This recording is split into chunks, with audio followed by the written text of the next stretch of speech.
بسم الله. النهاردة ان شاء الله هنعمل مع بعض مهلبية امي. هي مهلبية التمر. معايا هنا لتر ونص من الحليب او كيلو ونص من الحليب. هاخد منهم كوباية عشان ادوب فيها النشا.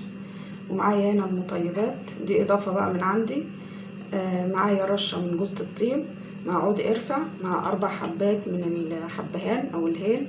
هسيبهم يغلوا مع الحليب قبل ما اضيف عليه التمر.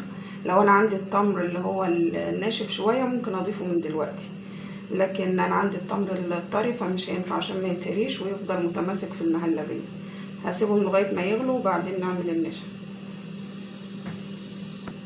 معلش اسفه، هضيف معاهم ربع كوبايه من السكر، مش هزود عن كده عشان طبعا في تمر، فعشان ما تبقاش مسكره قوي ممكن نستغنى عن السكر خالص. ومعايا هنا علبه جيمر او علبه قشطه، ابدا انزلها معاهم. بسم الله. واقلبهم مع بعض لغايه ما السكر يدوب شويه وخلاص، واسيبهم بقى لغايه ما يغلوا. على ما الحليب يغلي اعمل النشا. انا معايا هنا 4 كوبايات على النار، ومعايا كوبايه هنا اللي هي لبن عادي بارد هضيف عليها 5 كوبايات، يعني كل كوبايه لها معلقه كبيره من النشا، معلقه هرميه. هضيف عليهم 5 معالق وادوبهم كويس جدا وبعدين نشوف مع بعض.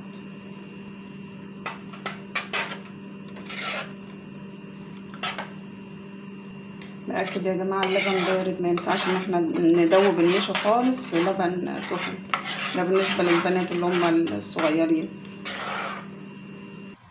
الحليب بدأ يغلي كويس جدا بالمطيبات بتاعته. هحط هنا رشة ملح، يعني اقل من ربع معلقة عشان بس الطعم.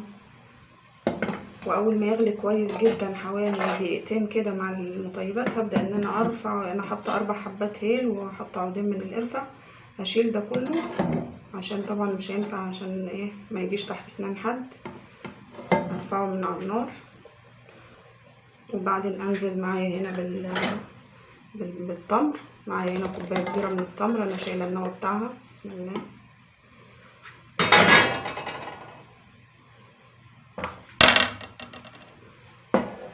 اقلبها. بسم الله الرحمن الرحيم. اسيبها دقيقه كده معاه. هبدا انزل دلوقتي بالنشا. بسم الله. ايد بتقلب في الحليب وايد بتنزل بالنشا عشان ما يحصلش اي تكتلات. بسم الله بسم الله. وهسيبه لغايه ما يغلي ويتقل معايا. بسم الله الرحمن الرحيم.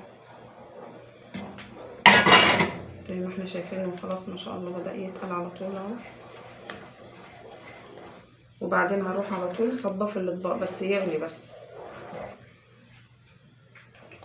اول ما بدأ يعمل الفقاقيع كده معايا يبقى هو خلاص كده استوى، عشان ما احسش بطعم النشا. هصبه في الاطباق على طول وهو سخن كده. صبينا المهلبيه وزيناها بالتمر من على الوش، وما شاء الله هي عملت معانا 6 اطباق كبيره. ملحوظه يا جماعه، الحاجات اللي احنا المطيبات اللي بنحطها في الاول يعني الحبهان والقرفه وكده لازم نغسلها عشان بيبقى فيها تراب.